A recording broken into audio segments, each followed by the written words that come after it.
Alright guys, we are back for some more hardcore S Plus walkthrough for Resident Evil 4 Remake. I am Bibzuda here once again, and we are going to be loading this chapter up. This is one of the longer chapters in the game for sure. Definitely longer, I think, than any of the others we've done so far, just because of the boat needing to be used and just taking longer in general. And I don't help matters in this chapter by trolling relentlessly, going the wrong way once, and my El Gigante fight was absolutely terrible. I should definitely, I maybe should have re-recorded it, but I wanted to keep this in because I wanted to show that you don't need to be perfect to get these runs done. You can make mistakes, and you should have some leeway. So just be aware of that.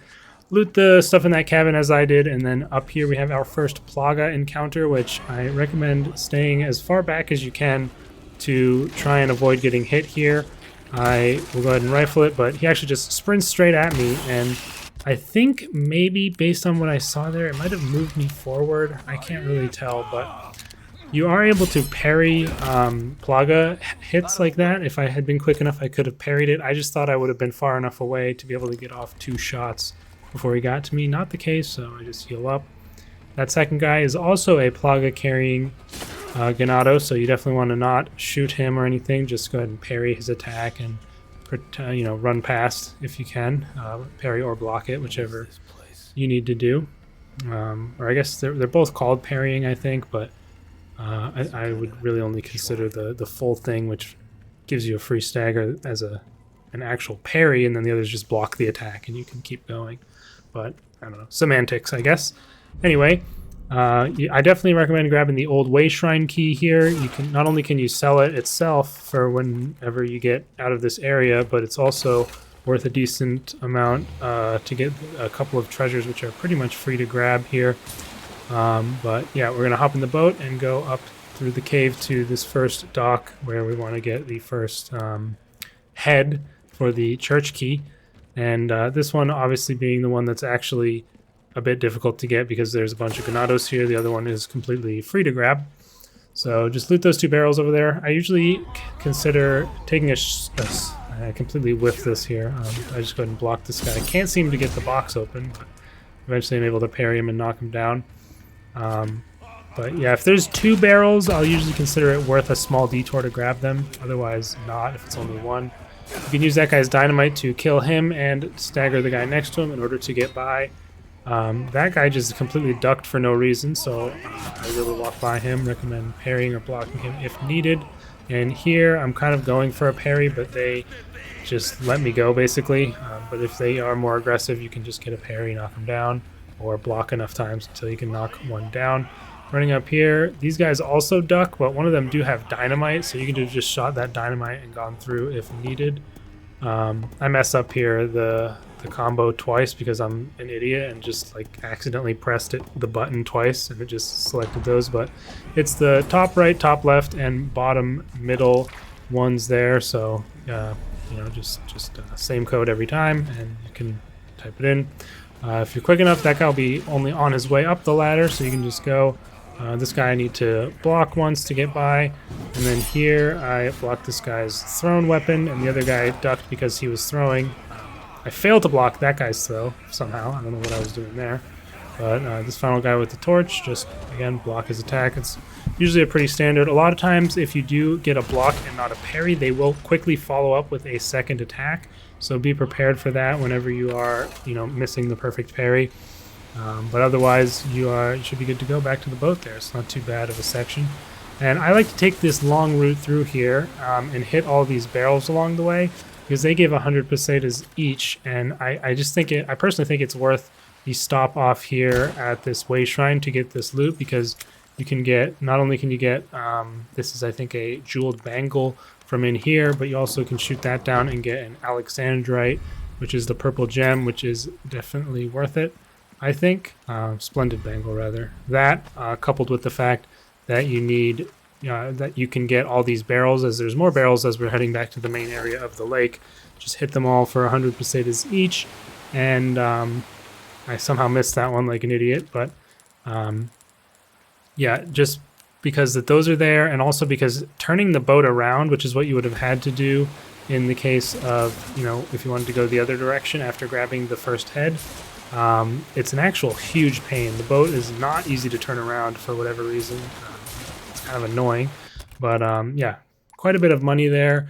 And here I actually send my shotgun away to storage for inventory space. So if you're ever short on inventory space and you know there's not a lot of combat in a upcoming section and you need inventory, you're able to just send your weapon straight to storage. So I would recommend doing that. I did that here because we are grabbing the Red 9 pistol from the boat in the middle of the lake here, and I'm also going to grab the Lunker Bass for the spinels that it offers, as well as the money. I do make quite a few detours in this chapter that aren't necessarily required for completing the game, but I would highly recommend doing in order to give you additional money to buy more upgrades and things like that, since that'll make your life a whole lot easier. And as I said, you've got a decent amount of leeway. Like if you speedrun the whole game without stopping and use like an infinite launcher, for me it took like 2.5 hours, so that's an additional 3 hours you have to, of course, consider that you're dealing with your default weapons and have to upgrade them and get loot.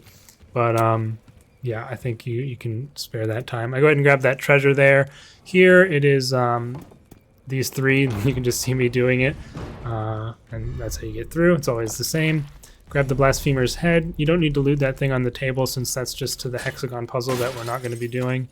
But I do like to climb up and grab this additional treasure, which is a ruby in this case, and just loot these two things here.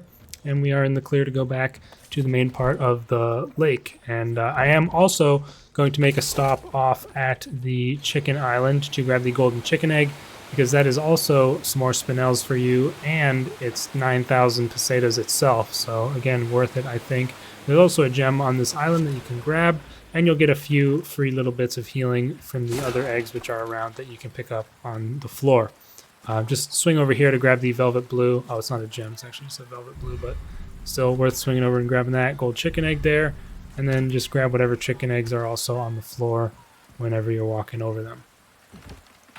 Back on the boat here, and we are going to head towards the hut where we ended up after Del Lago to kill the Lunker Bass. Just be careful that it's in front of the boat, and because you don't want to have to try and turn around to grab it. It'll be a huge pain if you do that, and it's if it's not directly in front of you, it'll be hard to pick it up. But yeah, that one easy to get, very short detour, and you can just grab him and sell him off for another spinel payout and some additional pesetas. And here is where I'm absolutely griefing and trolling and going the complete wrong direction. You need to make an additional stop off at the dock where you found the boat originally, of course, to drop off the heads and get the church key, which for some reason I have just completely forgotten here. But pretending I did that, we go ahead into the shop here and sell the Velvet Blues, the Lunker Bass, our original pistol, which you definitely want to sell off. And I was just checking to see if there was anything else I wanted to sell, but there was not. And then I repair the knife and also go ahead and buy the second case upgrade for 20,000, because I wanted to get a bit more space in there, since obviously I have some more stuff now usually. I upgrade the power on the Red 9, which is going to be my gun of choice for upgrading initially here for sure. And I think tuned up the fire rate, which I like to do quite a bit.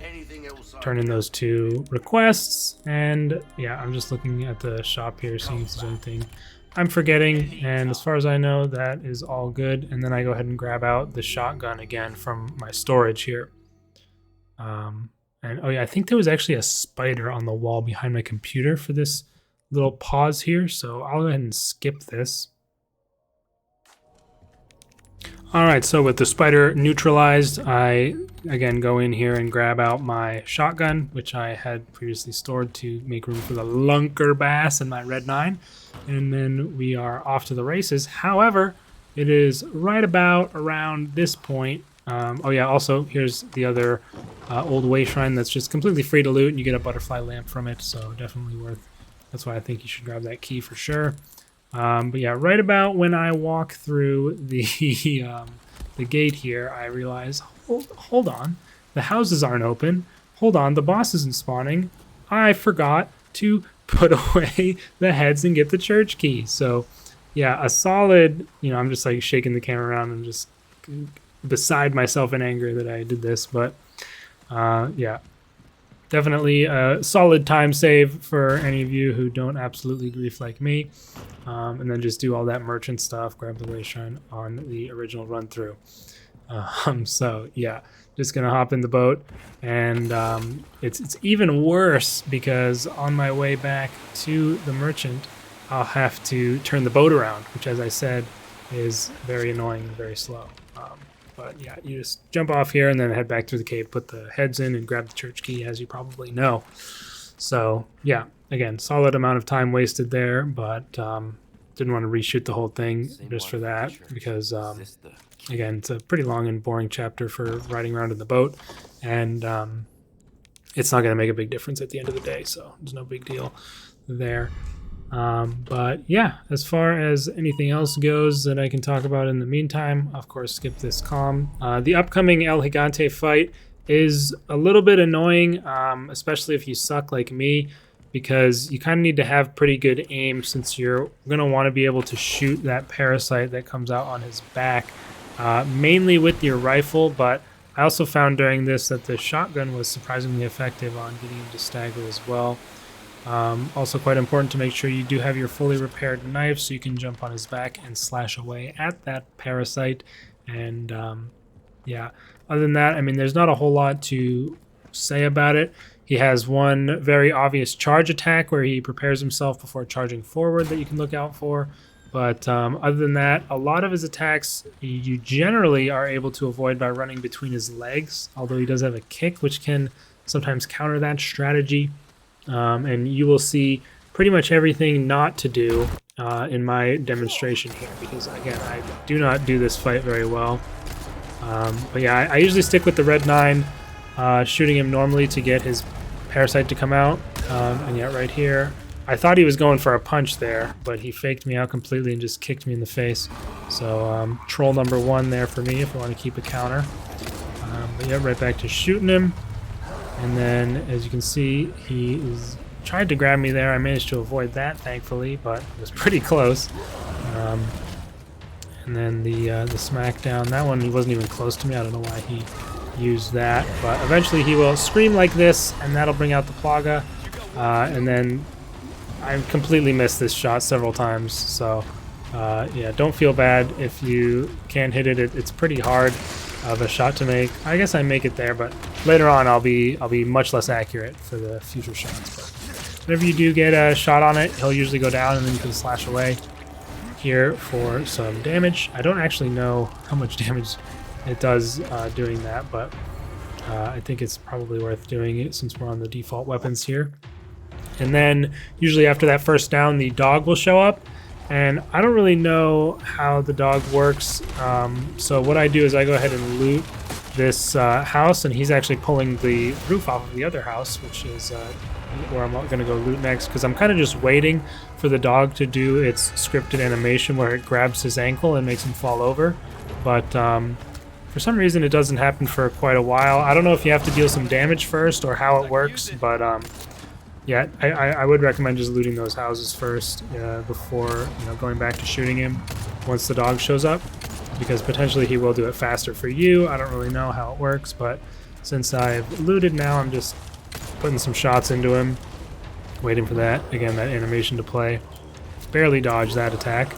And I guess I haven't trolled too much just yet, but it is definitely coming. I remember this did not... I was not happy with this when I finished it off, but again, just as that example of you don't need to be perfect. So yeah, dog bit his ankle, parasite is out, he charges the dog and collapses the wall on himself, and yeah, you can just go ahead and take a pot shot or two at the parasite. See right there, I actually missed it, and I missed it again there, but the one on the ground where I missed it was pretty egregious, and then somehow I hit that, like just absolutely lucky shot, and then I get ground slammed there. That attack kind of hard to avoid. Maybe you could run past him on his left after he does the left one and then goes for the right hand one, but yeah, go ahead and heal there. Absolutely potato aim, miss again, need to reload, so I go ahead and do that. And then that's his wind up for his charge, so it's very obvious, like a very easy animation to see. So just watch out for that if you're far away from him. And yeah, I'm just absolutely sucking here. And then right here, I try to run between his legs to avoid the sweeps, but he grabs me anyway. So I use my knife to get out of that. And finally, I managed to land a shot after trolling multiple times, and I jump up and start slashing away. And at this point, I become far less confident in my rifle aiming abilities and just pull out the shotgun while I'm close to him here and just blast away at that parasite. And he actually goes down pretty much right away again here, which was kind of weird. I don't know why that happened, but maybe the shotgun is actually a decent choice if you are close by to him. And the Plaga is out. But, yep, do that. And we pull the shotgun back out. I think he dies right here in a couple seconds. I do decide to go for the Red 9 for the last bit, as that is ammo. The ammo is less precious with it, and it is, you do have a higher rate of fire. I get cornered there pretty bad, but I do actually finally properly employ the run through his legs method and get 2 more shots in that parasite to take him out. So yeah, overall, in my opinion, not a super difficult fight, but I definitely made it more difficult for myself by absolutely being terrible. So yeah, but overall, just put shots in him until the parasite comes out, and then shoot that till he goes down. Slash away at him. Leverage the dog to your advantage whenever it makes him go down on the ground by collapsing the wall, and you should be good to go.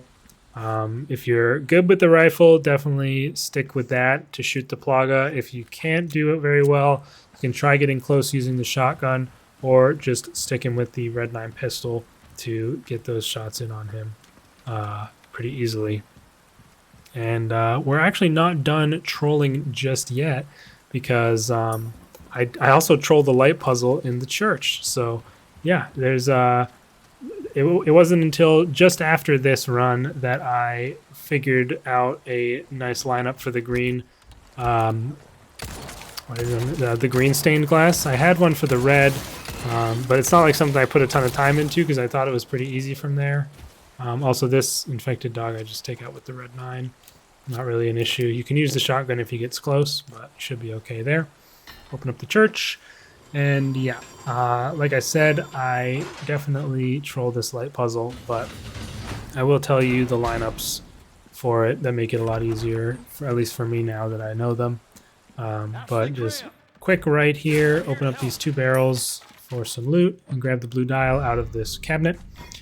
Turn around, and you can also loot this cabinet here on the way back to get something, whatever it might be. You get the submachine gun ammo here. And I like to grab these bolts off this bench since they're just there and you can sell them. I don't really use the bolt thrower, but that's available. And you can grab a small key there, which is pretty free to get and can be used on a small drawer or a locked drawer at some point later. But yeah, pop on the blue dial. And so for the red stained glass, you can look towards the bottom of the staff or of the symbol here. And there'll be this part right here that you can see where the black line on the right lines up very well with the spike on the bottom right there. And it's easy to line that up. Now for the green, I spin this around for hours for no reason because I'm trying to do a lineup with the red. But if you can see right now, there's that spike that's at the top. And that is basically the lineup I use for the green. So in the middle of the symbol, there is a spike that protrudes above the top where everything intersects. And there is a spike on the green stained glass, which perfectly lines up with that.